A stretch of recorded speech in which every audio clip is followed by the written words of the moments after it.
नमस्कार साथियों, मैं लोकेश कुमार और आप देख रहे हैं FCLK 9304। दोस्तों, आज का जो चर्चा का विषय रहेगा वो रहेगा हमारा लाल किला।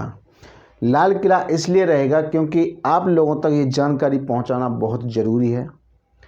जब तक आप इसके बारे में नहीं जानेंगे तो आपको उसकी लंबाई चौड़ाई और वो किस प्रकार का बना हुआ है और वो किसने बनवाया है, उसकी क्या ज़रूरत है, जब तक आपको पता नहीं लग पाएगा, जब तक आप इस वीडियो को पूरा नहीं देखेंगे तो शायद आप तक ये बात नहीं पहुंची होगी। तो मुझे उम्मीद है कि मैं कोशिश करूंगा कि पूरी जानकारी मैं आपको इसके बारे में दूं। छोटी सी वीडियो है, बस आप उसे थोड़ी सी देर तक देखते रहिए, आपको पूरा समझ आ जाएगा। तो मेरे प्रिय साथियों, बात जब हम लाल किले की करते हैं तो इन्हें बनाने वाला कौन था? तो बनाने वाला था इन्हें शाहजहां। शाहजहां नाम का एक व्यक्ति था जो आगरा से ट्रांसफ़र इन्होंने अपनी इस राजधानी को दिल्ली किया था। तब इन्होंने इस लाल किले को बनवाने के लिए अपने दो आर्किटेक्चरों को पकड़ा। उनका नाम था उस्ताद अहमद लाहौरी, दूसरे का नाम था हामिद। ठीक है, इन दोनों को पकड़ने के बाद इन लाल किले का काम शुरू कर दिया गया था। कब? 13 मई 1638। और इसको काम करते करते इनको बीत चुके थे 10 साल। काम ख़त्म हुआ इनका 6 अप्रैल 1648 में, यानी कि 10 साल में इनका काम बिल्कुल कंप्लीट हो गया और इन्होंने शाहजहां के हवाले कर दिया कि साहब अब जा कर के आप इसे देख लो। तो मेरे प्रिय साथियों, अब बात ये आती है कि इसको बनाना क्यों पड़ा।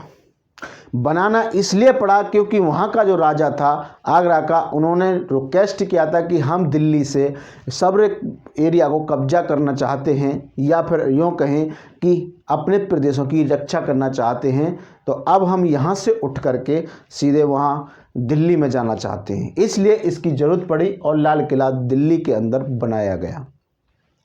अब इसका जो खर्चा है, इसको किस प्रकार से बनाया गया है आप वो देखिएगा मेरे प्रिय साथियों। इसकी जो चार दीवारी है, चार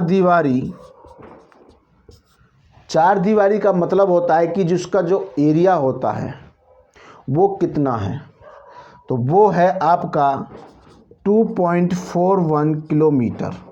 यानी कि अगर हम पूरा एरिया को देखेंगे और उसको जांचेंगे तो उसमें आएगा उसका 2.41 किलोमीटर। ठीक है, अब उसका हम देखेंगे विस्तार कितने बीच में फैला हुआ है। तो मेरे प्रिय साथियों, 254 एकड़ में ये फैला हुआ है और इसकी जो चार दीवारी है वो 2.41 किलोमीटर है।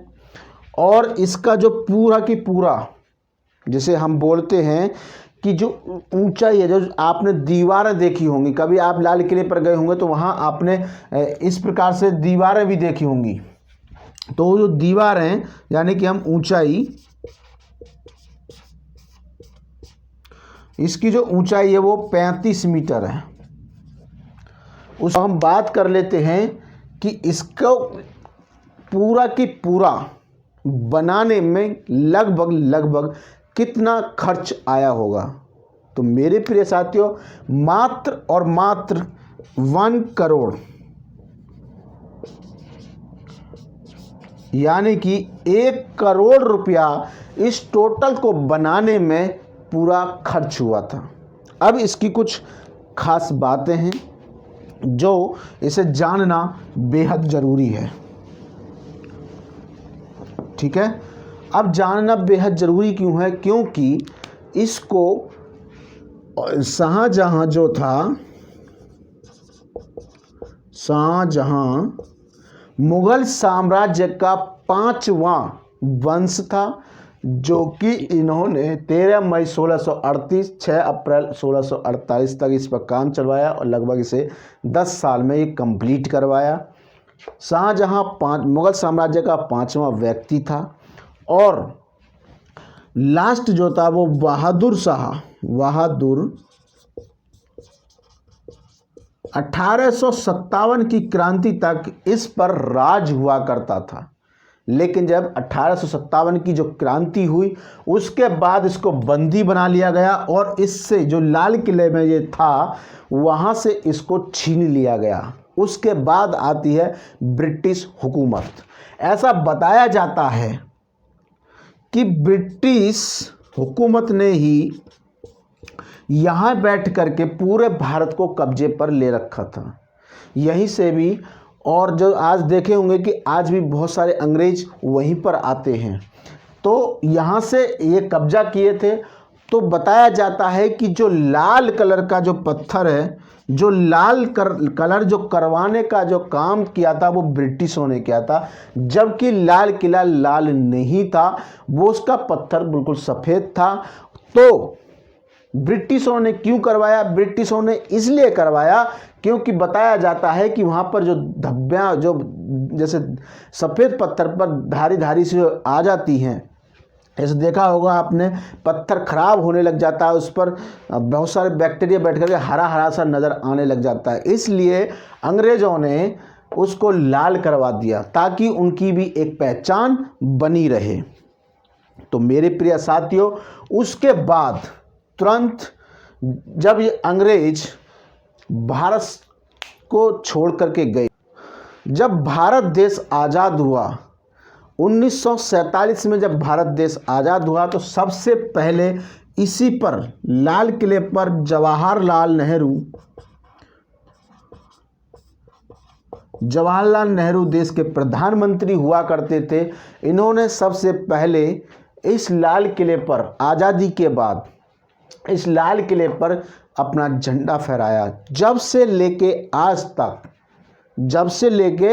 आज तक जितने भी प्रधानमंत्री हुए हैं इस लाल किले पर झंडा फहराते हैं। लेकिन जब ये धीरे धीरे चलता ही गया था प्रोसेस, तो यूनेस्को